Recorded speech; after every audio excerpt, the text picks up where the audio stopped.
लेकिन खास करके जो हरियाणा है या उत्तर प्रदेश है, तो वहां पे एग्जाम के कारण और आज तीज का त्योहार है, उसके कारण चक्का जाम की जगह वादा खिलाफी विरोधी सभाएं, प्रदर्शन और मोदी सरकार के पुतले जलाने का प्रोग्राम, और हरियाणा और उत्तर प्रदेश में तो ये कार्यक्रम चल रहा है, और बाकी देश में सैकड़ों जिलों में 11 बजे से लेकर के और 3 बजे तक का चक्का जाम का आज प्रोग्राम संयुक्त किसान मोर्चा ने रखा है। और आप सबको जानकारी है कि आज का जो ये कार्यक्रम है, आज का जो ये विरोध प्रदर्शन और चक्का जाम है, ये है एमएसपी को लेकर के। और आप सबको ध्यान है, मैं 2-3 चीजों पे आपका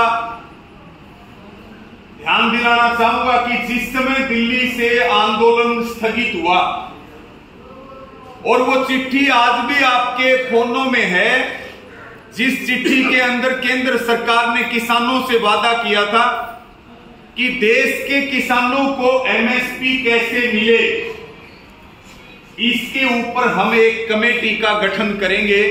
देश के सभी किसानों को एमएसपी मिलनी चाहिए।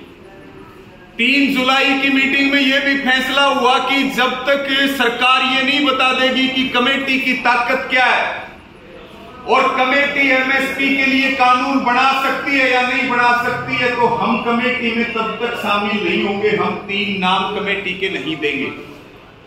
और उसके बाद केंद्र की सरकार ने कमेटी का गठन किया, और कमेटी के गठन में 5 लोग जो सरकार के पिट्ठू हैं, जो किसान आंदोलन के विरोधी हैं, जो संजय अग्रवाल पूर्व कृषि सचिव हैं, जिनको श्रेय जाता है 3 काले कानून लाने का, उनको तो अध्यक्ष बनाया गया। 5 नेताओं को उसके अंदर सरकार ने भर दिया जो आरएसएस और बीजेपी के दलाल हैं, और 3 नाम संयुक्त किसान मोर्चा के लिए रखे गए।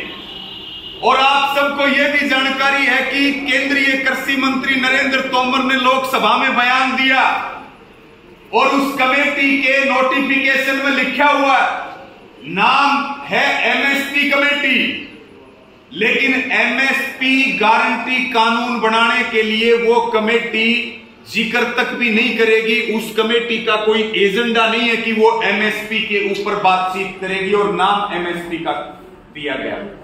तो संयुक्त किसान मोर्चा ने फैसला लिया कि हम इस कमेटी के अंदर शामिल नहीं होंगे, और हम 31 जुलाई को जोरदार तरीके से पूरे देश में विरोध करेंगे और सरकार की पोल खोलने का काम करेंगे। और इस कमेटी की रिपोर्ट जो आएगी, वो एक ही रिपोर्ट आएगी, जिस दिन रिपोर्ट आएगी कि 3 कानून वापिस ले आओ, इस देश के किसानों का भला हो जाएगा। यानी कि 3 कृषि कानूनों को वापिस लाने के लिए सरकार ने एक कमेटी का गठन किया। इसलिए मोर्चा ने इस कमेटी का बहिष्कार भी किया और इसमें शामिल ना होने का ऐलान भी किया। साथियों, अभी समय बड़ा मुश्किल है। एक तरफ सरकार संयुक्त किसान मोर्चा में फूट डालने का काम कर रही है, और दूसरी तरफ जो अभी एक्शन साहब बहुत सारी चीजों पर जिक्र कर रहे थे, रागनी के माध्यम से वेद जी ने जो सारी बातें बताई, हमें गंभीरता से, क्योंकि आज का जो दिन है वो वादा खिलाफी के लिए है। सरकार ने एमएसपी के नाम पे हमारे साथ धोखा किया है। सरकार ने अब तक वादों के अनुसार जो मुकदमे दर्ज हुए थे, चाहे वो केंद्र के हों चाहे स्टेट के हों, उनको वापिस नहीं लिया। बहुत सारे शहीद किसानों के परिवारों को आर्थिक सहायता नहीं मिली है। इसलिए आज वादा खिलाफी के खिलाफ पूरे देश में प्रदर्शन भी हो रहा, और हमें बहुत मजबूती के साथ, क्योंकि 7 अगस्त से लेकर के और 14 अगस्त तक अग्निपथ योजना के खिलाफ जय जवान जय किसान सम्मेलन होंगे। आप तमाम संगठन, तमाम नेता यहां बैठे हैं। एक सम्मेलन भिवानी जिले का हो जाए, इसी प्रकार अलग अलग जिलों में होंगे। और फिर 18, 19 और 20 अगस्त को आजादी की 75वीं वर्षगांठ पे 75 घंटे के लिए लखीमपुर खीरी के अंदर धरना प्रदर्शन किया जाएगा। लखीमपुर खीरी के शहीद किसानों को न्याय दिलाने के लिए और जो वहां पे हमारे किसान जो जेल में बंद हैं। एक कार्यक्रम 5 अगस्त का भी है, जो ये मुश्तरका मालकान जो जमीन वाला मुद्दा चल रहा है। सरकार जो है वो इनडायरेक्ट रूप से जमीनों पे कब्जा करना चाहती है। जो किसान 50 से 55 से 64 65 से जो इन जमीनों के ऊपर बैठे, तो संयुक्त किसान मोर्चा हरियाणा की तरफ से एक प्रदर्शन जिला स्तर पे ज्ञापन देने का कार्यक्रम पूरे हरियाणा के 22 जिलों में रखा। और एक दो बात और बता करके, क्योंकि बहुत विकट स्थिति में हम हैं।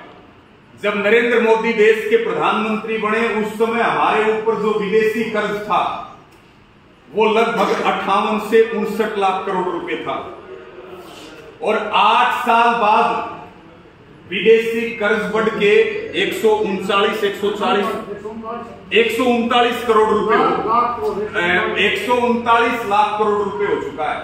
यानी कि कहां 59 लाख करोड़ रुपए था और कहां 139 लाख करोड़ रुपए हो गया। हालात इतने खराब हैं। आपको ध्यान है, अभी टोहाना के गांव में ढाणी सांचला भोजराज में बेटियों का एक धरना चल रहा है।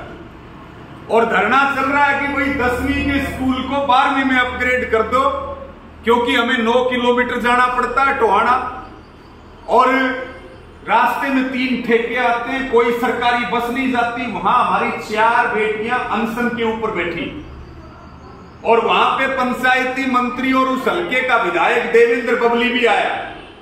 हम भी गए हुए थे, 28 तारीख की बात है।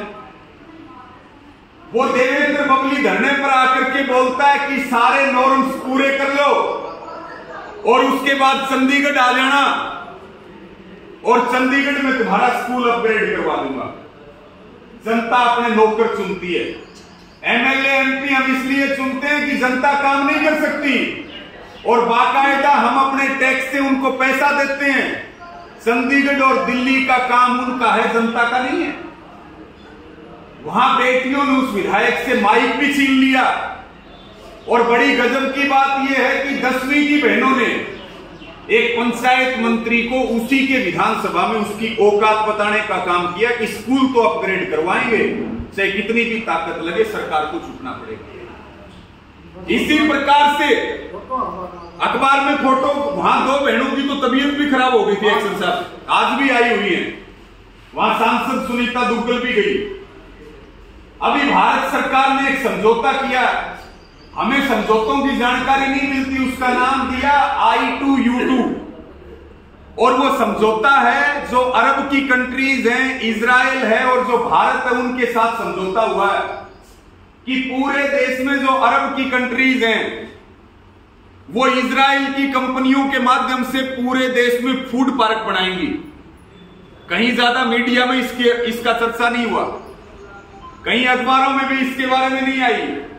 जमीन किसानों की है और सरकार ने समझौता कर लिया दूसरे देशों के साथ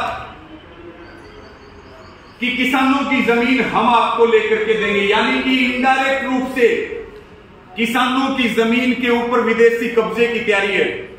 ये बात करते हैं हिंदुत्व की। हिंदुत्व की बात करने वाले लोग मुस्लिम कंट्रीज को अपने देश की जमीन के ऊपर पनाह दे रही हैं। अभी स्मृति ईरानी का मामला चल रहा था, जिसकी बेटी के नाम पे गाय का मांस परोसा जा रहा है रेस्टोरेंट के अंदर, और उसके बाद भी अगर हम नहीं जागे, आज जिस तरह के हालात हैं पूरे देश में, धर्म और जाति के नाम पे जिस तरह से लोगों को लड़ाया जा रहा है, जिस तरह से आर्थिक संसाधनों के ऊपर कब्जा किया जा रहा है, अंग्रेजों ने भी यही काम किया था। कोई सरकारी महकमा नहीं बचेगा, सब जगह कंपनी का राज होगा। सेना आपकी आंखों के आगे बेच दी गई, उसके बाद भी देश में आंदोलन नहीं होता, युवाओं को डरा दिया गया, उनको दबा दिया गया। अंग्रेजों ने भी यही काम किया था। पहले हमारे यहां जितने कमाई के साधन थे, जितने आर्थिक संसाधन थे, उनके ऊपर कब्जा किया। और जब आर्थिक गुलामी आएगी तो राजनीतिक गुलामी अपने आप आएगी। आज बहुत सारे लोग इस बात की चर्चा करते हैं कि भले ही बीजेपी को वोट से हरा देना, नरेंद्र मोदी को वोट से हरा देना, लेकिन ये लोग इतनी आसानी से बगैर खून खराबे के कुर्सी छोड़ने वाले नहीं। क्योंकि देश लगातार गुलामी की तरफ बढ़ रहा है।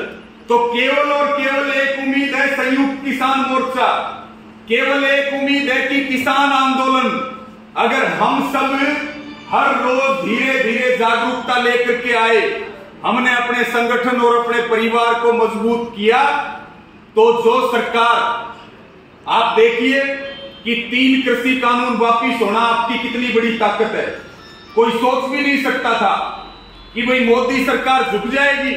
आप में से बहुत सारे लोग जो बॉर्डरों के ऊपर रहते थे, टोलों के ऊपर रहते थे, जब हम आपस में बैठते थे तब कई साथी हमें बोलते थे कि भाई सरकार का झुकना मुश्किल है, सरकार झुकेगी नहीं, कितने दिन आंदोलन चलाएंगे।